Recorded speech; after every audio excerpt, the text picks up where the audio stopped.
Pedro, bem-vindo. Obrigado. Bem, tenho aqui algumas perguntinhas para ti. Eu vou-te explicar mais ou menos o que é que eu planei aqui para a gente.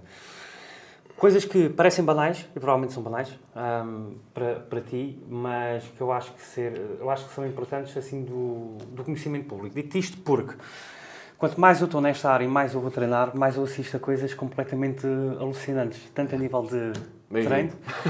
O pessoal é criativo no ginásio. E há sempre aquela ideia que, quando nós somos um bocadinho mais pequenos, ou seja, quando nós começamos a nossa atividade física, a nossa tendência é tentar olhar para aqueles que são maiores e perceber o que é que eles estão a fazer, que máquinas é que estão a utilizar, qual é que é a técnica que eles estão a aplicar, e pensamos, deve ser por ali. Pronto. Mas hoje em dia eu acho que não. E acho que há uma diferença entre o pessoal que pratica hipertrofia e o pessoal que é o levantador de peso. Pronto. Existem mesmo atividades diferentes para as duas coisas. Sim, eu tenho aqui perguntas sobre força e hipertrofia, mas queria desmistificar aqui alguns mitos e se calhar algumas coisas que são conceitos básicos, mas que eu acho que seria interessante, sei lá, tentarmos educar aqui as pessoas. Mas a primeira pergunta é, não é? Não, a primeira coisa é apresentas-te, não é? Eu sei que tu és uma pessoa conhecida, mas há quem não À escala planetária, não é? Claramente, famosíssimo. No final vou pedir para tu falares do teu programa. Mas é isso, é para tu fazeres uma breve apresentação, tipo uma VT, estás a ver? Okay. E com a pergunta de o que é que te fez tu queres te tornar num personal trainer. Basicamente é isso, só para aquecer. Pronto, então eu chamo-me Pedro Moreira, que é uma novidade, não é? Porque, está no título, realmente está no título. Agora já vai estar porque já sabes essa informação que eu acabei de passar. Sou mais velho que o que pareço, não é? Tenho quase 44 anos, pareço 34, que é uma... Não, e a paixão pelo fitness, olha, surgiu quase... Eu já disse isto algumas vezes, que é o que me motivou a começar, tipo, lá atrás, é a mesma coisa que hoje em dia motiva os clientes a contactarem-me, que é altos complexos, baixa autoestima em muitas coisas. Só usar 2 peças de roupa para encher mais um bocadinho. É sério? Eu tinha literalmente menos 23 quilos que eu tenho agora e estou numa fase de verão. Né? Portanto, foi essa vertente emocional que me levou ao treino. Depois, mais desenvolvendo a paixão, vai passando muitos anos a fazer as coisas e descobrindo coisas, experimentando coisas. Até em 2019, porque é que eu não canalizo isto para ajudar outras pessoas? Porque ia recebendo bastantes mensagens de como é que tu comes, como é que tu treinas, como é que tu fazes, e eu ia respondendo com aquela questão social que o Instagram hoje em dia tem, né? Só responder por responder. Até pensar, porque não profissionalizar isto, se há interesse, as pessoas ficam curiosas, ficam... Claro que não foi à escala que é hoje, né? Mas toda a gente teve que dar os primeiros passos. E foi basicamente isso. A minha formação de base tem a ver com a parte biológica, com a parte indiretamente nutricional, então já tinha essas valências para mim. E foi aplicar à formação desportiva e vender os dois pontos do serviço. Tu achas que muita gente começa por aí por questões relacionadas com baixa autoestima? Eu diria facilmente 95%, mas para cima disso. Logo a mensagem inicial, muitas vezes as pessoas contactam via Instagram, que é a minha montra. Sim. Tem logo questões relacionadas com isso. O meu objetivo é perder peso, há muitos anos que não me sinto bem com o meu corpo. E agora perguntas, se eu fizesse um cruzamento estatístico, porque no início do trabalho eu envio 2 questionários iniciais, né? E uma das perguntas, e que não tem a ver com... A minha ideia não é focar o emocional, é só perceber como é que a pessoa se vê, para depois também usar, nos planos de treino, há a questão técnica, né? Provavelmente já vamos falar disso, mas também há aquilo das pessoas sentirem que estão a fazer alguma coisa que vai de acordo com o que elas querem. Por exemplo, o complexo é os braços. Pronto, vamos dar aqui uma... Pronto, e uma das perguntas é o que é que gosta mais de ver em si? Isto tem a ver só para eu saber como é que a pessoa se vê.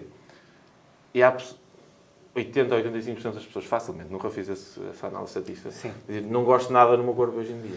Odeio o meu corpo, são frases que aparecem constantemente. Ou seja, a motivação é claramente, e em quase todos os casos, emocional e motivacional. Eu até acho que esse tipo de resposta até faz algum sentido, porque a tendência é nós partirmos para a mudança a partir de um nível de desespero. Ou seja, normalmente é só quando as pessoas atingem um nível de desespero pode ser a relação que elas têm com ela própria, de facto olharem para o espelho e não gostarem daquilo que veem, ou mesmo por questões de saúde, normalmente isso costuma ser a alavancagem para a mudança. Portanto, até faz algum sentido que as pessoas partam desse ponto. Sim, mas isso é interessante porque, sim, eu diria que sim, que pelo menos no meu caso também teve muito a ver com a autoestima, estar constantemente a ouvir um dia destes viras uma tábua, não tens espinho nenhum, e há essa espécie de vontade de compensação.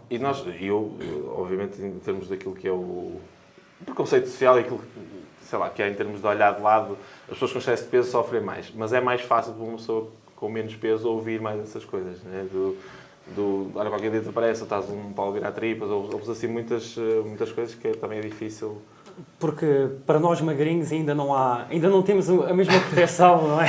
Sim, é porque mas também tem a ver com os padrões enraizados. Sim. Se é magrinho, está bonito, está saudável, então ele deve estar bem. Podemos lhe dizer estas coisas que ele tipo, vai estar ok com isso. Olha, isso era uma das perguntas que eu tinha para ti, portanto eu se calhar aproveito e faço já. Não, tem a ver mesmo exatamente com esse conceito de perfeição. Não há dúvida, obviamente, que as redes sociais vieram trazer alguns padrões de beleza. Não vou dizer que todos eles são irrealistas, porque muitos deles não são. Simplesmente, muitas vezes olhamos para pessoas que treinam durante anos e anos. Alguns deles utilizam determinados recursos, mas não são irrealistas no sentido de não existirem. Mas não são o padrão comum, digamos assim. Mas acabam por ser uma referência para as pessoas. Então, muitas das vezes, o foco da pessoa, de como é que ela quer ser, não se baseia nas limitações dela e nas potencialidades dela, mas sim, eu quero ser muito como aquela pessoa. Aliás, as cirurgias plásticas trouxeram isso. Nós temos pessoas que fazem cirurgias para se parecer o máximo possível com uma pessoa. Até que ponto é que esses padrões de beleza afetam as pessoas negativamente e até que ponto é que essa imagem que nos parece perfeita significa saudável? Até que ponto é que esse perfeito significa saudável? Certo. Lá está, é aquela linha difícil de cruzar. Em termos físicos, se olhares meramente à perspectiva física, há claramente uma associação entre saúde e composição corporal. Não é? Se tu tiveres uma pessoa claramente em excesso de peso, com claro excesso de gordura abdominal, por exemplo, que tem a ver com as vísceras e é sempre um risco maior para a saúde, se tiveres essa clara abundância nesse sentido, tu consegues perceber à partida que já tens fatores de risco para a saúde, portanto, tentares melhorar esses padrões já é um passo para estares de facto mais saudável. O que acontece muitas vezes, nós temos nas redes sociais quase um menu, não é de perfeição, mas deve ser assim, deve ser assado, se não fores assim não és bonito, não fazes parte. Do ponto de vista mental, se calhar a questão de podemos entrar num bocadinho um caminho obsessivo de esta pessoa é assim, também gostava de ser assim, ou quando olhamos na perspectiva feminina, que acaba por ser mais raro encontrar os padrões. Eu estou a dizer isto no mundo do ginásio. Para encontrar uma mulher de alto nível, aquela mulher literalmente teve que estar muitos anos, tem que fazer uma coisa muito certinha. E às vezes vemos pessoas que estão, com 10, 15 anos de sedentarismo, de repente, tipo, num ano e 6 meses a querer ficar naquele ponto. Aqueles primeiros 6 meses são sempre fantásticos. Não é? Opa, de facto, é a janela onde tu tens maior capacidade de resposta em termos de mudanças visíveis rápidas, o que é incrível porque ajuda-te a segurar no processo. Sim.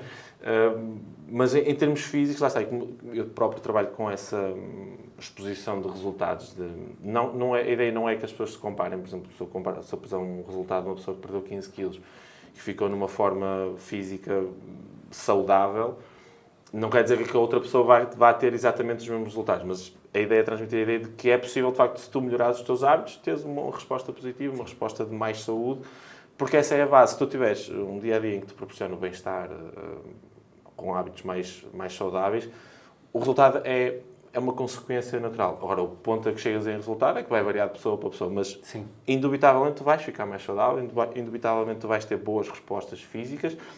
E depois o facto de estás a cuidar de ti, tu automaticamente sentes que estás a priorizar, então a tua saúde mental, direto ou indiretamente, vai sempre... Já não falo das questões de serotonina e dopamina, que automaticamente se tornam mais... Falo mesmo só do simples cuidado. Ok, olha, estou a fazer para mim, estão coisas a acontecer. Inevitavelmente vais ficar melhor. Agora, o patamar físico a que chegas vai ser sempre variável. Sim, eu lembro-me de uma analogia, acho que até foi o Léo Stronda que fez. Deve ser simpático. Em que ele dizia que quando a gente começa a treinar é como se nós estivéssemos a montar uma parede de tijolos. Então, o primeiro tijolo tu metes no chão, o segundo, o terceiro, ou seja, é fácil de alcançar.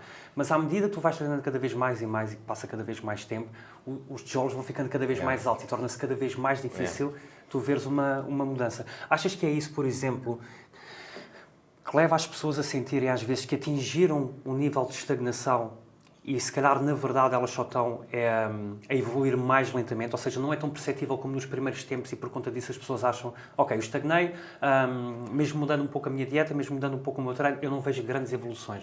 Achas que é esse tipo de...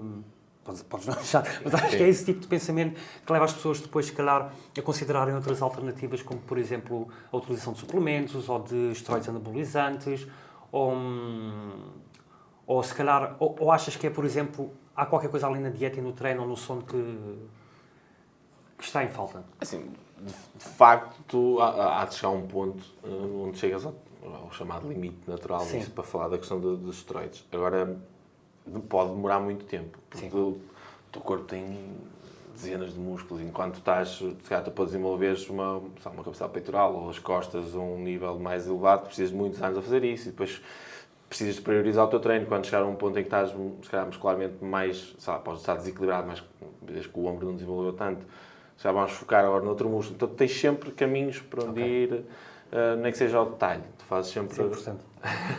Porque tu acabas por fazer a priorização. Se tu treinas 4 vezes por semana, por exemplo, que é um número razoável, há de haver músculos que tu estás automaticamente a priorizar. Então, e para tu veres a resposta neles, vais precisar de muitos meses, às vezes ano de trabalho. Então, quando chegas a um ponto em que, ok, olha, se calhar agora a resposta já foi maior neste, se calhar vamos virar para outro. Há sempre para onde ir em termos de treino, e isto, a falar do treino, depois concilias isso com a alimentação, porque os ciclos que nós falamos às vezes de bulking, do encher e de cortar, são coisas que, principalmente o bulk, o encher, são coisas que demoram um mês, às vezes um ano. Ou seja, tu podes estar ano e meio a fazer uma fase de enchimento e de corte. Ok, como é que eu fiquei? Ok, fiquei fixe, fiquei assim. Ou seja, mais um ano e meio se calhar nesse processo. Ou seja, é uma coisa que fica muito longa para tu teres a certeza absoluta que tu, pronto, olha, cheguei ao meu limite. Sim. Porque tens sempre por onde ir. Agora, toda a gente sabe, ou é muito... Ainda por cima, hoje em dia, numa sociedade de consumo rápido e imediato, tu não estás... Olha, daqui a 10 anos vais estar fixe e uma pessoa vai ficar... 10 anos, bacana. Pois. Não é? Então, vais ter sempre coisas que te potenciam à pressa, não é? Depois também voltamos um bocadinho atrás às questões das redes sociais. Embora hoje em dia até se fale e haja uma rede bastante grande de apoio à saúde e de apoio aos atletas naturais e de apoio às pessoas fazerem isto por saúde, não deixámos de ter acesso, principalmente a malta nova, miúdos de 16, 17 anos, que vêm outros miúdos de 20, 21 já num patamar gigante. Isso pressiona bastante a resultados imediatos. Sim. Vamos falar aqui sobre emagrecimento. Bora. Eu gosto dessa parte. Porque dá a entender, através das redes sociais e da quantidade de ginásios que abrem quase todos os meses, que Portugal até está a avançar bem e que supostamente temos assim um estilo de vida bastante saudável. Mas depois quando a gente vai ver os gráficos, Portugal está tipo em primeiro lugar da Europa das pessoas que menos praticam desporto. Sim. E normalmente há mais uma tendência para o emagrecimento do que propriamente para a hipertrofia. Eu diria que isso é um círculo um bocadinho mais fechado. E há aqui alguns comportamentos que as pessoas têm que seria interessante ver. O primeiro vamos falar sobre abdominais, porque por algum motivo existe esta ideia que se nós fizermos 100 abdominais por dia, a nossa gordura localizada magicamente vai desaparecer da nossa barriga. Ninguém pensa nisso para os braços, por exemplo. Ninguém pensa, vou treinar tríceps que é para tirar aqui... A sério? Coisa do musculador. Já? Sim. Ok, isto arrastou-se para outras partes do corpo. Claro que isto é atenção estelar. Porquê que... O meu braço. Porquê que isto não funciona? Ou seja, o que é que as pessoas têm que saber relativamente ao facto de que treinar abdominais não vai fazer com que a gordura da barriga desapareça magicamente? Ainda à raiz da tua questão, é normal que seja a maior parte da busca seja mesmo para a perda de peso, porque enfim, temos uma população, acho que é 70% pai, da população, estamos a falar da população ativa, não é? Os bebés, obviamente, não. Se calhar, bebés fazem mais atividade física que sem dúvida, os professores da população ativa, acho que são 70%, também estive a ler sobre isso recentemente. Não tem nenhum hábito de exercício físico, ou atividade física mais composta, hábitos alimentares então nem se fala. Então é normal que potencie indicadores de obesidade e, enfim, o excesso de peso não é obrigatoriamente obesidade, mas os dois. Então é normal que quando dá aquele clique, o objetivo, na maior parte dos momentos, seja a questão da perda de peso. Essa questão dos abdominais, eu acho que acaba por ser instintivo, atenção. Nós estamos aqui a falar, mas tudo o que nos parece hoje em dia mais básico, ou mais quase rústico. Houve também, uma altura que não foi. Tem a ver também, lá está, com fatores psicológicos. É normal que tu, se queres perder uma determinada zona específica, que ao focares ali, que sintas isso. Olha, eu posso dizer que não faço nenhum exercício abdominal para há 3 anos. Eu também deixei de fazer a partir do momento em que sei que basta eu depois perder a gordura que eles estão lá. A não ser kickboxing, mas aí porque é importante refortalecer porque vais levar soco ali. Mas lá está, mas não deixa de ser um músculo, não é? Quanto mais hipertrofiado ele tiver, à partida, e depois tu descendo o teu percentual de gordura, mais visível, de forma mais estética, ele fica visível. Agora, tu treina-lo de variadas formas, em muitos exercícios compostos e tudo mais. Agora, a questão da perda de gordura vai sempre dar uma base que é obrigatória e que é inegociável para o corpo, que é tu estás em déficit calórico, ou seja, tu comendo menos calorias que aquelas castas, o teu corpo vai queimar gordura como fonte de energia, ou seja, não tens outra volta a dar. Isto faz um controlo obrigatoriamente mais preciso a partir da quantidade de calorias que ingeres, porque a quantidade de calorias que tu gastas é sempre, embora tu consigas ter uma percepção mais ou menos, é quase sempre, depende de fatores metabólicos, fatores fisiológicos, atividade física diária, coisas corriqueiras, exercício físico, enfim, é uma panóplia gigante de coisas que tu não consegues ter uma precisão à grama. Enquanto for a comida, embora também haja uma margem de erro, obviamente, principalmente nos produtos embalados, tu consegues medir com precisão as calorias que estás a ingerir. Se tu fizeres sempre as mesmas calorias todos os dias e perceberes, por exemplo, que não estás a perder peso, ok, não estarás em déficit, então sabes exatamente onde ir cortar para proporcionares esse déficit. Porque sempre que não estiveres em déficit, o teu corpo vai usar essa comida como fonte de energia, então não vai usar as reservas que já tem. E basicamente o segredo para perderes gordura, seja onde for, é sempre essa. A barriga é natural, que seja o sítio onde acumula mais geneticamente, é mais comum por diversos fatores, então também é o sítio onde o corpo vai queimar mais no fim. Eu ouvi esta analogia, não sei onde, que me parece interessante para trazer para aqui agora. Que é, a gordura no teu corpo é como se fosse uma piscina que tu estás a esvaziar. Não é? Tu vais esvaziando a água e as zonas que são mais baixinhas ficam vazias primeiro. As que são mais fundas demoram mais tempo a esvaziar. E é isso que acontece no obrigado por teres trazido essa... Não, gostei. Não é minha, portanto, vi por aí algo. O quão saudável é a pessoa desenvolver o hábito de se pesar todos os dias para medir o seu sucesso? Porque... parece que as pessoas às vezes começam a ficar obsessivas com isso. Levanta-se para uma balança. Mesmo ao longo do dia pesam-se várias vezes. O quanto é que peso é sinónimo de e o quão saudável ou não é esse hábito? Enfim, eu desaconselho. Imagina, é uma luta que eu tenho frequentemente com os clientes, calculei. que é uma vez por semana. Portanto, e há pessoal que faz dia sim, dia não, por uma questão de teres o rácio semanal e usares a média. Isso traz-nos à base que há 2 ou 3 fatores para isso. Primeiro, a questão mental de estar sempre a pesar e se não der, está a correr mal e amanhã tem que fazer outra coisa diferente, então que causa depressão. Depois, as flutuações de peso são naturais e são suscetíveis de várias coisas. Uma noite menos bem dormida, um stress, qualquer coisa. O corpo ainda não digeriu a última refeição, então o teu peso pode facilmente hoje ser 80, amanhã 81, depois no dia seguinte 79, é perfeitamente normal. Sim. Então isso acaba por prejudicar ou dificultar a adesão a uma estratégia, porque hoje estás com 80. O teu objetivo é perder peso, também já vou falar dessa perspectiva. É perder peso. Se tu acordas com umas gramas de mais no dia a seguir, vai dificultar a tua adesão nesse dia, porque tu vais pensar, já estou a fazer uma coisa mal, agora não como pequeno almoço. Então pressiona-te a perseguir o objetivo. E depois as pessoas medem muito o seu objetivo no peso em si, que também não é raro. Qual é o seu objetivo? O meu objetivo é perder 10 quilos. Não sabes. Não é? Tu podes perder 5 e afinal já ficou no ponto. Claro. embora tu tens, lá está, por isso é que a expressão é excesso de peso, né? Se tu tens por exemplo, és mulher, tens 1,60m, 70 kg, ok, o objetivo de facto vai ser perder peso. E o peso descer, embora seja apenas um indicador, tem que acontecer porque se tu estás a perder gordura é invariável e é obrigatório que percas peso. Mas não é esse o foco. Então, se tu dizes quero perder 10 kg, se calhar já perdeste 7 e já estás numa composição corporal muito interessante e conseguiste equilibrar bem o rácio com a massa magra, e se calhar até tinhas muita água acumulada, então foi uma resposta estética interessante. Mas enquanto não atingis os 10 kg que tu querias perder e que te predispuseste a perder, estás a falhar.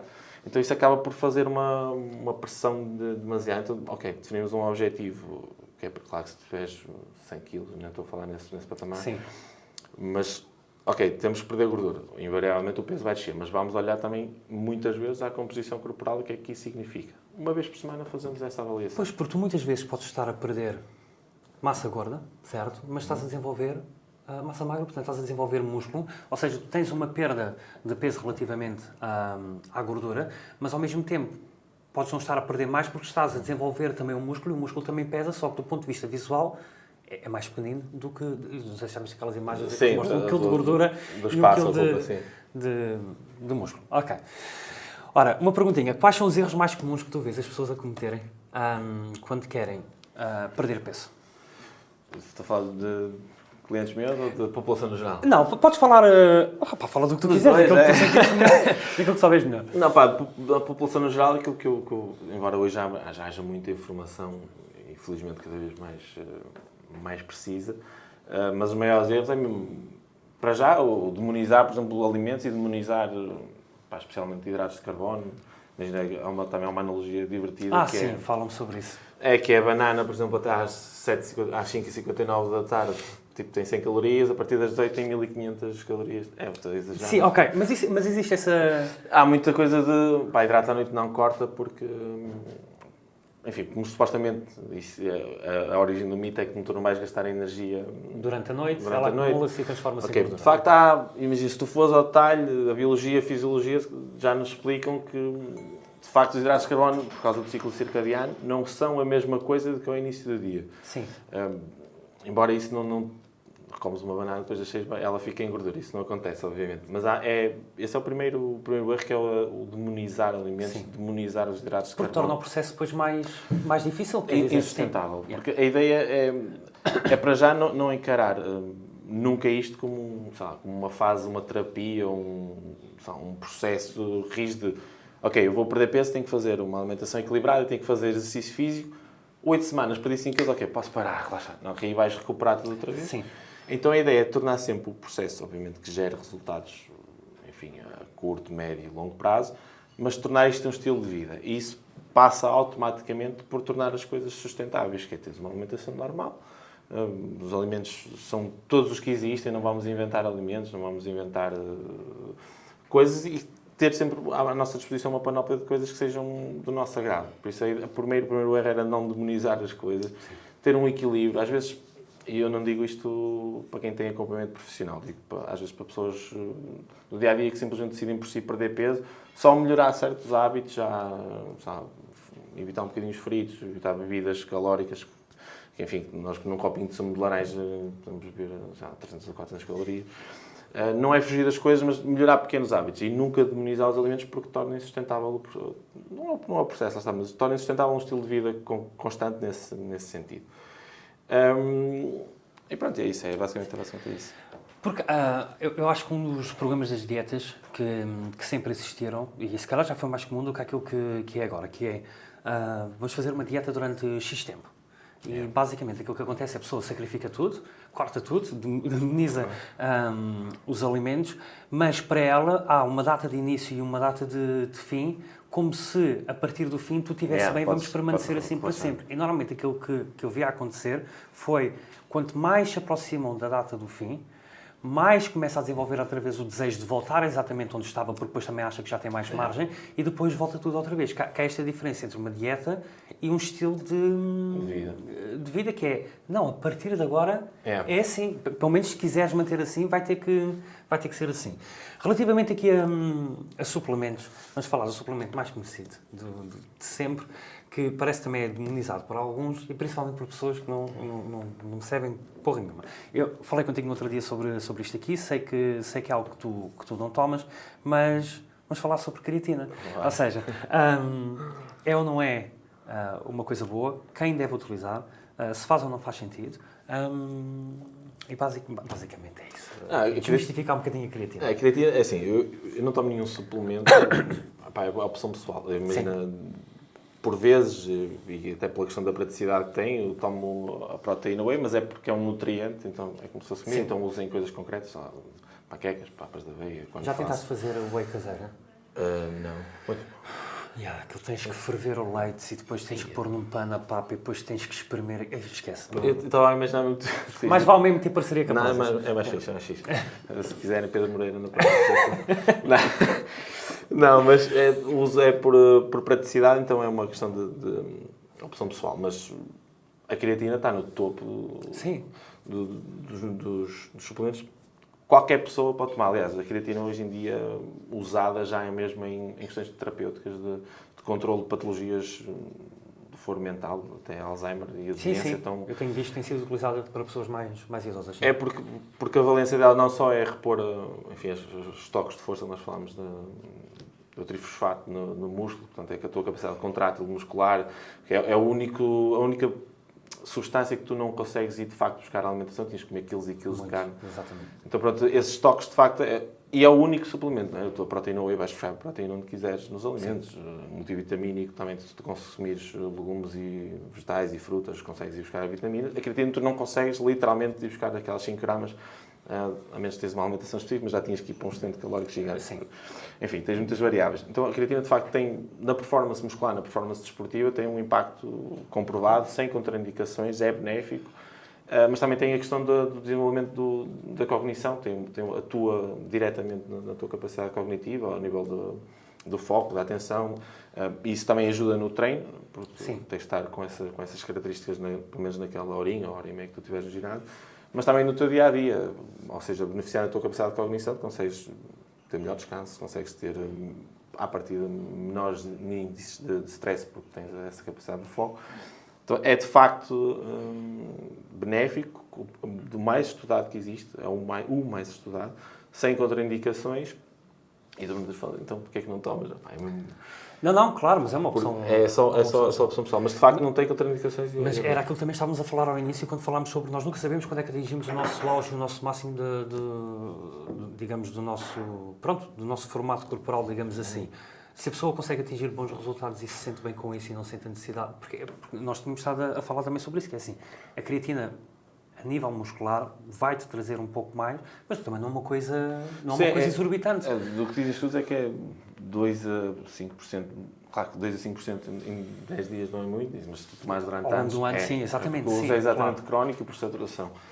Lá está, eu treino há 11 anos e tal, se calhar 2% desde o início já tinha feito alguma coisa. Mas, sim, aliás, também era uma questão, para mim hoje em dia, eu tomei ainda durante alguns anos, atenção, eu não tomo para aí há 2 ou 3. Eu começo a tomar, depois esqueço-me. Depois... É isso. Era mais um fator para mim de... Para mim, se já estivesse no whey, era incrível. Eu acho que se não existe... Tem um bocado, é capaz de ter um bocado, tem BCAAs e essas coisas todas, mas... os BCAAs, isso é que é... Se pegares em 20 paus e quiseres mandar pela janela, compra BCAAs. A sério? Eu pensei que os BCAAs eram umas para a recuperação muscular. Mas tu tens, como um bife de frango, já tens os BCAAs todos. Ok, pronto. Ou seja, não é, em termos de suplemento em si, não é que não te faz mal.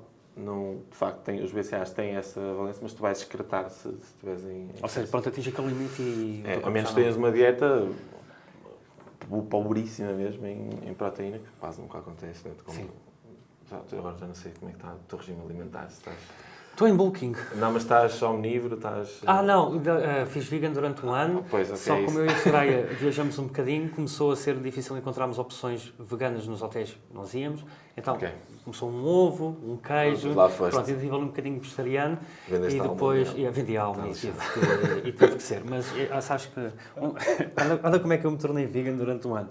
Estava deitado na cama a ver Netflix e havia aquele documentário do Schwarzenegger. Ok. Pensava que era... Daquele gajo que era um treinador e que ficou lesionado e decidiu, andar a fazer investigação e andar a entrevistar os melhores disso tudo. Os Schwarzenegger diz, não comam carne, e eu deixei de comer carne. Armado em estúpido. Numa semana perdi 3 quilos, porque eu não me preparei sequer para... Não estudei as dietas, não estudei valores nutricionais, não experimentei coisas. Então, pronto, seitan, tofu, tofu. Olha, mas soja... importas que eu me sirva? Não, eu sirvo, Não, mas atenção, há pratos veganos muito bons. Mas depois, lá está, o que é que eu comecei a fazer? Eu comecei a fazer aquilo que muita gente faz, que é, eu vou tentar encontrar alimentos veganos que saibam igual a carne, exatamente. E a pessoa pensa, por ser vegano estou a comer mais saudável, mas vais buscar um hambúrguer da Beyond Meat, por exemplo, aquilo é comida altamente processada, quer dizer, sim, tu estás a comer comida vegana, mas estás a comer comida altamente processada, portanto, não só é mais saudável por causa disso, só não estás a comer carne. Então deixei. Posso ter uma refeiçãozinha vegan por semana e já estou a fazer a soja é eu acho que a bolinhesa de soja é o meu prato favorito. Pronto. Mas lá está, eu seria mais pela solidariedade animal mesmo. Não seria pela minha saúde, não seria por nada disso. Costumam comer vaquinhas. É raro, mas é raro. Aliás, eu como pai, olha, também uma questão interessante, que há muito associada a quem treina e nesse estilo de vida, ou come muito, ou come quase sempre arroz e frango. Para já o arroz é raro comer, não é? Embora eu goste de tudo. E frango também é... Eu quase não como animais. Sim. Ou se come é tipo 100 a 150 gramas num dia. Olha, há um documentário muito interessante, já tem muitos anos, que foi feito pelo Leonardo DiCaprio, que chama-se Before the Flood. Tu podes encontrá-lo no YouTube. E é um documentário acerca de alterações climáticas, sustentabilidade, etc. Pronto, e que mostra-te um lado da realidade que muita gente não quer dar de caras com. E um dos aspectos interessantes que eles trazem lá é relativamente ao consumo de carne e ao excesso de consumo de carne de vaca, especialmente. São animais grandes, são animais difíceis de sustentar, é preciso muita alimentação para sustentar uma vaca. E um dos produtores, ele está lá a falar e diz, eu sei que é difícil para as pessoas mudar de uma dieta carnívora para, de repente, uma vegana. Ele entende que isso não seja sustentável para a maior parte das pessoas. Mas ele diz, uma simples mudança, como por exemplo, deixar de comer carne de vaca e só comer, por exemplo, carne de frango, resolvia 70% do problema. Isso é uma perspectiva interessante. Eu não deixo de, sei lá, não sei quando é que foi a última vez que comi francinha, mas quando com a francinha, não peço para trocarem o bife, percebes? Sim. Vou comendo, tipo, de vez em quando, mas realmente, mesmo o frango, por exemplo, ontem acho que não comi frango todo, comi 2 latas de atum e depois a proteína vou buscar outras fontes. Foi um bocadinho por aí, começou um bocadinho por aí. Já estou a contribuir com a minha parte. Está sim. Não, portanto, sem dúvida. As vaquinhas são eu gosto muito delas, atenção. Das vaquinhas. Das vaquinhas. Olha, aqui sobre treino. X versus Y, que é o que é que produz, eu sei que ambas produzem resultados, mas o que é que produz melhores resultados? Boa técnica, menos peso, má técnica, mais peso. Isto porque eu já fiz muitas asneiras. Todos nós fazemos asneiras quando estamos a treinar. Por exemplo, uma das que eu fazia muito era esta, atrás das costas. Depois eu tenho PTs a virem ter comigo a dizer, por favor, não faças isso, que não serve de nada. Até porque, como é preferível, tu treinares um bocado inclinado. Enfim, eu já fiz muitas das asneiras. Mas eu vejo pessoal que parece ser profissional do aspecto físico, que eu olho e digo, eu não sei se isso é bem assim. Por exemplo, este é o primeiro ano na minha vida. Primeiro ano não, eu comecei a nisto aqui há 2 meses. Em que eu disse, eu vou mesmo focar nos movimentos negativos, estender mesmo o músculo e fazer a contração completa. Mas vou-me focar mais em controlar o peso à medida que estou a largar, por assim dizer.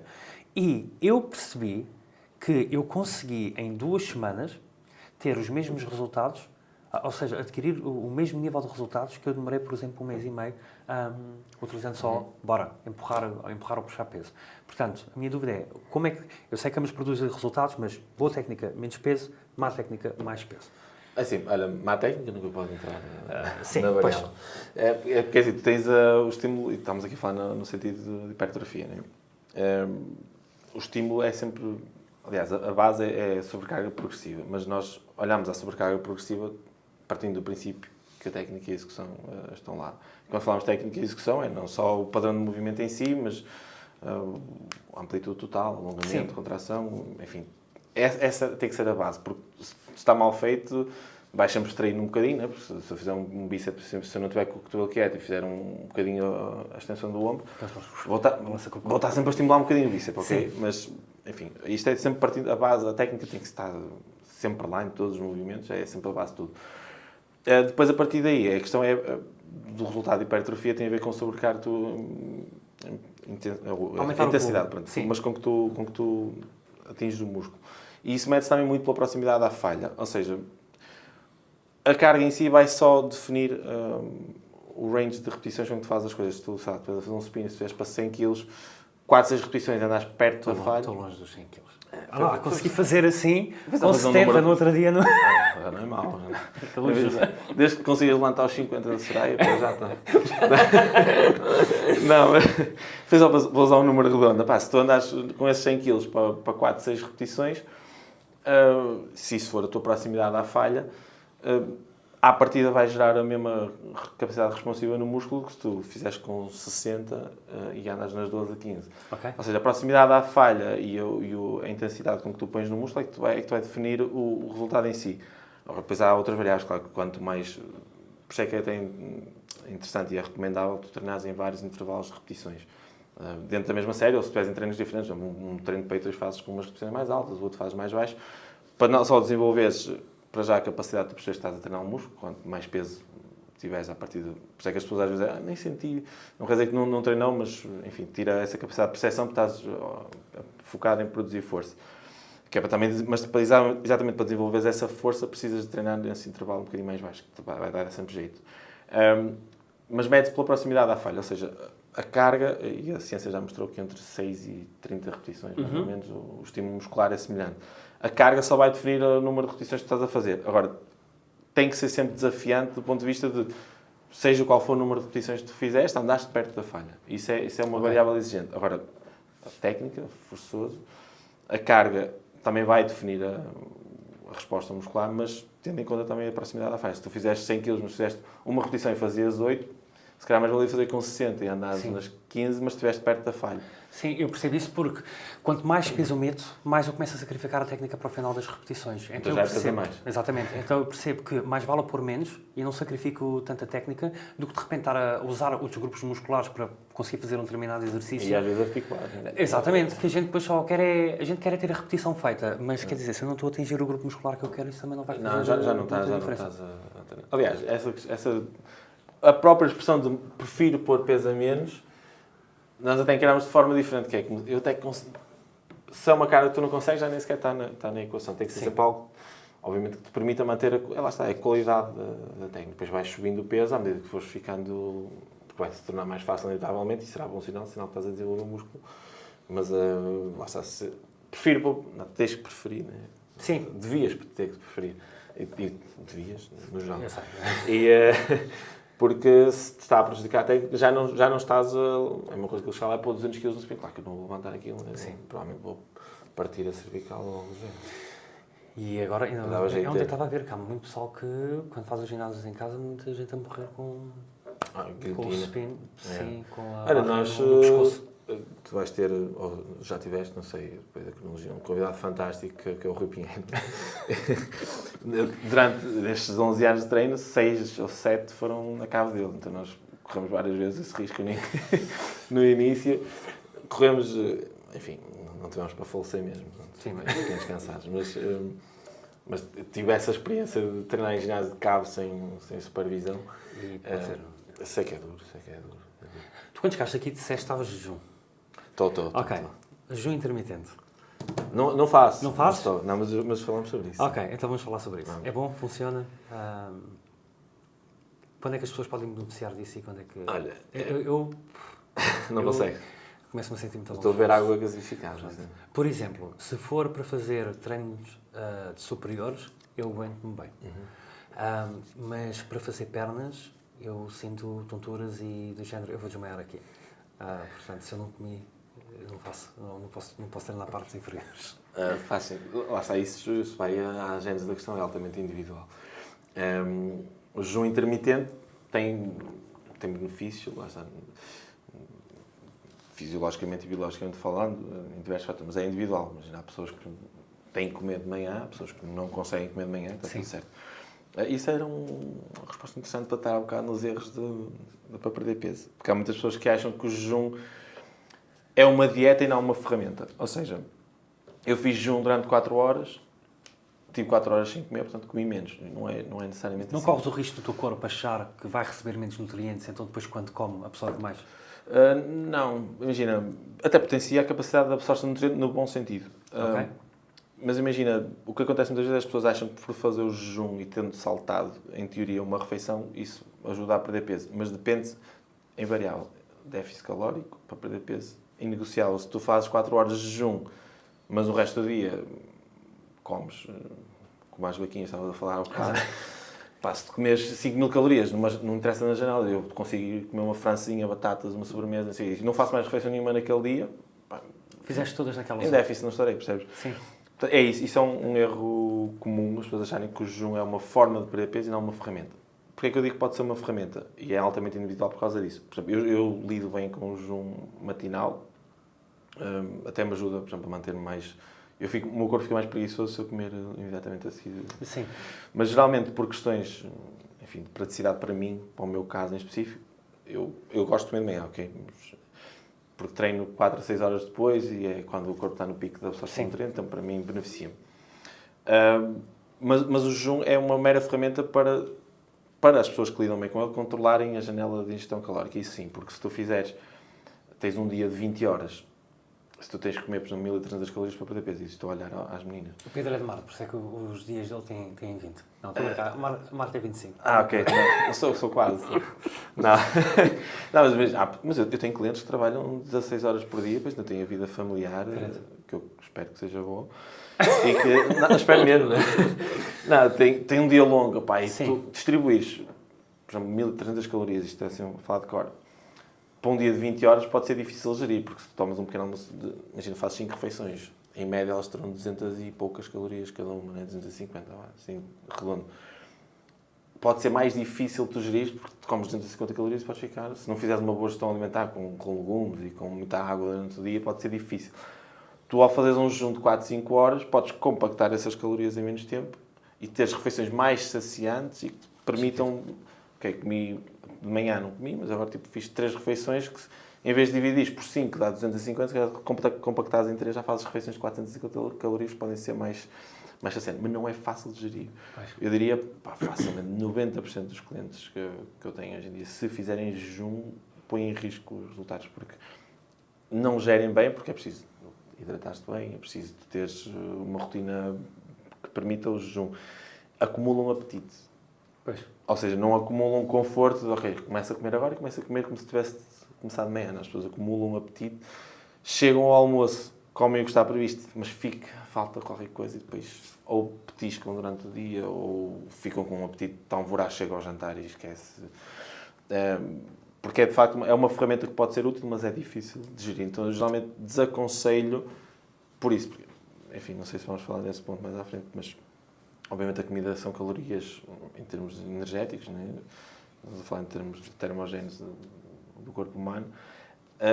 É isso que define se tu perdes ou ganhas peso, é o número de calorias consumidas versus o gasto.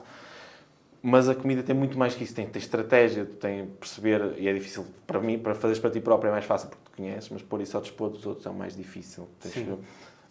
Nas calorias que estás a prescrever à pessoa, tu tens que ter estratégia de prevenção de apetite, de gestão de apetite, de satisfação em termos de palato, de saberes que uma coisa é mais rápida a absorção e tudo mais lenta, então tens que gerir nos timings consoante a rotina que a pessoa te diz que tem.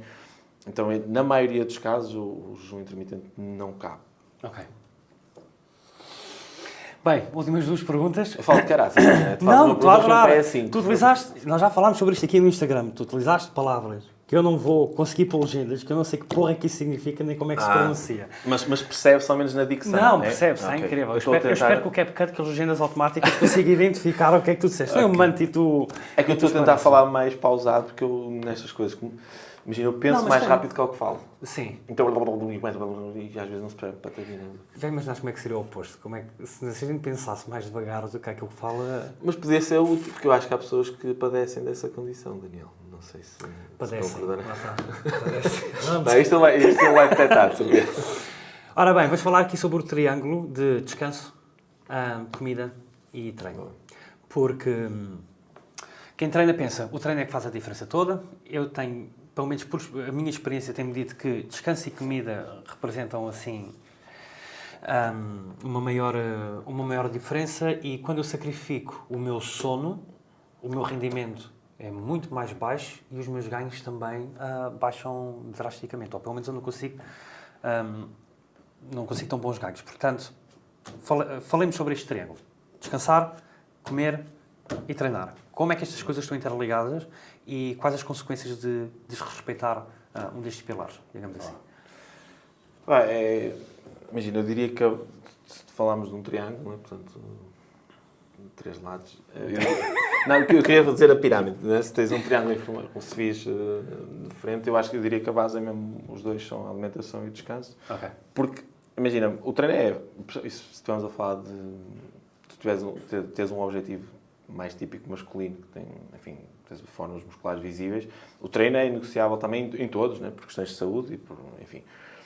Mas o que está de base é o que vai ditar a direção do que tu fazes no ginásio. Embora seja sempre foco, treinares no máximo, construires massa, desenvolveres capacidade cardiorrespiratória e tudo o que envolve o treino, depende, para já, como tu disseste, do descanso para potenciar a performance no treino. Enfim, é óbvio. Há pessoas que têm necessidades diferentes, mas, por exemplo, eu, se não dormir às 8 horas também não é... Eu consegui dormir para estar aqui hoje, que é bastante cedo, mas consegui. Agora já estás com um bocadinho mais acordado. Já estou a começar, não é? Mas também há água com gás. Não, e, portanto, potencia a performance, mas o descanso também potencia e está direta, intrínseca, umbilicalmente... Vai tentar o que é porque vai. Umbilicalmente ligada à parte da nutrição, porque, enfim, a nossa hormona do apetite, a grelina, é diretamente... Enfim, é diretamente relacionada com a tua qualidade do descanso. Quanto menos ou pior for o teu descanso, mais espoletas essa hormona, então mais apetite tu vais ter. Ou seja, aderir a um plano alimentar com pouco ou mau descanso é muito difícil. Então, e hoje em dia as pessoas fazem tudo a correr e depois querem ter um bocadinho com a família, também ficam um bocadinho até mais tarde, então têm problemas de sono, e isso também está intrinsecamente ligado à qualidade dos hábitos alimentares, não só por essa questão do apetite mais voraz, mas o cortisol também, que é a hormona do stress. Se tu dormires pouco, automaticamente interfere na questão da alimentação, porque tu vais ao sistema de recompensa, o cérebro pede comida, pede prazer momentâneo, e tu vais capitalizar isso na comida muitas vezes. E depois a comida, a quantidade do que tu comes, a qualidade do que tu comes, os timings do que tu comes, também potenciam o treino em performance, e não só. Né? Nós estamos aqui a falar do bulk, do cut, do encher. Isso é a dieta que dita. Se tu comes mais, vais treinar, vais ganhar volume. Se tu comes menos, a ideia do treino passa a ser suster a massa, embora dê para construir um bocadinho. Enquanto perdes gordura, tu vais perder peso. Então, o aspecto do teu corpo, em termos de tamanho, de volume, de densidade muscular, tudo é sempre... O treino é inegociável, claro, isso é sempre, mas é sempre ditado pela quantidade de comida, pela qualidade da comida, enfim. Portanto, eu diria que a base, o descanso influencia as duas vertentes. Portanto, eu até punha, se calhar, o descanso na base, porque... Não é impossível, obviamente, mas tens de ter uma capacidade superlativa para tudo, se descansares mal. Por último, tu tens um programa, não é? De emagrecimento. De tudo. Se entrares no meu perfil, vais encontrar centenas de transformações. Não, estou a brincar. Pode ser, desta altura já deves poder citar. Sim, já. Ainda vou, isto agora para evitar, nessa altura já sei. Fala-me sobre isso, porque tu nestes últimos anos eu tenho acompanhado e tu até tens crescido bem nas redes sociais e tens tido cada vez mais adesão, o que eu acho uma coisa boa. Em parte porque gosto de ver a ter sucesso, mas a outra parte também porque gosto de ver as pessoas a tomarem este tipo de iniciativa, a terem este tipo de preocupação com o corpo e com a saúde delas. Portanto, fala-nos um bocadinho sobre o teu programa, com o que é que as pessoas podem contar, de que forma é que está organizado, dentro daquilo, obviamente, que puderes dizer e que não seja só depois por mensagem privada. Não, pode-se dizer tudo. Para já agradecer, partilhares da minha alegria e do meu sucesso, como parte do claro. Não, é mesmo isso. Surgiu, imagina, a mensagem que eu tento passar nas redes... É mesmo aquela questão que falámos ao início. Estes resultados que eu mostro não são... toda a gente vai ficar assim, ok? É só mostrar que esta pessoa fez por ela e obteve resultados. E a base do trabalho é mesmo essa. Que é, imagina, o meu acompanhamento é literalmente humano. Já conheceste duas clientes. Que é, obviamente, tem a vertente técnica, as pessoas chegam com um objetivo que é quase sempre motivado por questões emocionais, mas é manifestamente físico, querem perder peso, ou querem perder gordura, ou querem ficar mais assim, ou querem mudar parte do corpo. Mas acaba por ser muito mais do que isso. Imagina, eu falo diariamente, sei lá, com 60% dos clientes, que já é Muito. uma massa. Pá, e às vezes nós damos por nós, tem sempre por base o trabalho, mas já estamos a falar de forma informal, porque, e isto para desmontar o termo acompanhamento, eu acho que é muito isso. Como as motivações são emocionais, eu acho que o acompanhamento deve ter muito dessa vertente. Então eu faço questão de fazer sempre um contacto humanizado, one-on-one, de conhecer de facto quem é que está a trabalhar comigo, perceber as rotinas, as pessoas partilham às vezes comigo, sabe, que ouvem comentários da família. Já não sei, estás essas dietas malucas. Então imagina, eles poderem partilhar isso comigo e saberem que eu vou dar essa almofada, vou dar esse apoio, é importante para mim ter essa ligação com as pessoas. Pronto, isto é para definir a base do trabalho, porque o objetivo das pessoas é sempre uma alteração. As pessoas têm rotinas, não é fácil treinar. As pessoas também concebem muita ideia do treinado e ir para o ginásio 1 hora. Não pode ser feito treino em casa. Sim. Mas tudo é ajustado literalmente às condições da pessoa, ao objetivo da pessoa, ao gosto da pessoa, à disponibilidade da pessoa. E depois eu acho que acaba por ser o diferencial, porque hoje em dia com estes trabalhos, enfim, já estou um bocadinho em massa. E providenciar a parte técnica eu acho que acaba por ser, felizmente, porque é sinal que a ciência está a avançar, mais fácil e mais prático. Sem te conhecer, eu conseguia dizer uma coisa para tu perderes peso. Sim. Olha, come isto e faz isto para sempre. Sim, de forma geral. Então é individualizar muito os processos. Imagina, trabalhar mesmo one-on-one.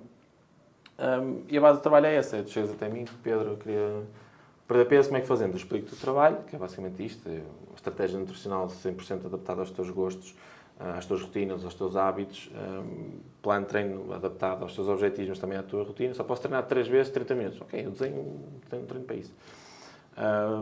Eu também tenho um livro de receitas, Daniel. Sério? Sim. Ok. Chefe Pedro. É um e-book. É um e-book, ok. As pessoas já me disseram, queres a minha morada para me enviar os livros? Eu digo, não. Olha, vou dar uma sugestão, se quiseres. Sabes que podes pôr assim na Amazon e eles tratam de tudo. Eles tratam da impressão, da capa, essas coisinhas todas. Mas imagina eu mandar para todos. Não. A Amazon trata de tudo. Ok. É o seja, nós temos print que on pensar... demand, não é? Sim, como é que a Amazon tem tantos livros? Não tem. Eles têm os formatos digitais e é o print on demand. Certo. Só que pronto, ficam com a porcentagem deles, mas dá-te a possibilidade de teres isso... Ok. Mas... Podes assinar autógrafos. É verdade? Não, mas já me pediram, à parte do livro de receitas, o livro de receitas por si só não vale nada, porque, quer dizer, vale, mas, Sim. enfim, não tem quantidades das coisas, porque as quantidades são nos planos, que é para poder ser enviado para toda a gente. Portanto, as pessoas nem sequer têm que comer, para já não têm que comer sempre a mesma coisa, tem 4, 5, sabe, tu podes, ao almoço tu podes fazer, às vezes faço as contas em casos, que as pessoas gostam de tudo, sabe, facilmente 30 combinações diferentes. Boa. Entre coisas. Ou seja, as pessoas já não têm que comer sempre a mesma coisa, podem confeccionar de formas diferentes, podem confeccionar em família, imagina, eu, tu, o Rui e a Soraya, por acaso, assim, imagina, sentámos à mesma mesa, mas eu estou de dieta, o que é que... podes comer tudo. Vamos pôr arroz, umas pernas de frango, um pão de entrada, podes comer isso. Sim. Ou seja, é fácil contextualizar no contexto... Familiar. Agora fui redundante, contextualizar no contexto. Não, mas inserir no contexto familiar, todos podem comer a mesma coisa, tu vais ter as suas quantidades, ok? Ou seja, não é algo disruptivo com a realidade das pessoas, é capitalizar o que já fazem, moldar algumas arestas e simplesmente dar uma direção para irem rumo ao objetivo que... Como é que as pessoas te podem contactar?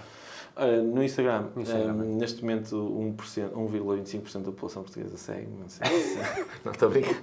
Não, no Instagram, pedromoreira.oficial, que infelizmente eu não consigo retirar o oficial por ter o isto mesmo. Pois é, pá. Fiquei grave. Eu queria pôr algo relativo ao fitness. Eu soube disso antes e tratei logo do meu. Tu fizeste muito bem. Sabes que mas tu já és mais antigo que eu nesse aspecto. Já sou de 2019. Tu eras na altura em que o oficial era fixe. E era o certinho, era o equivalente ao certinho.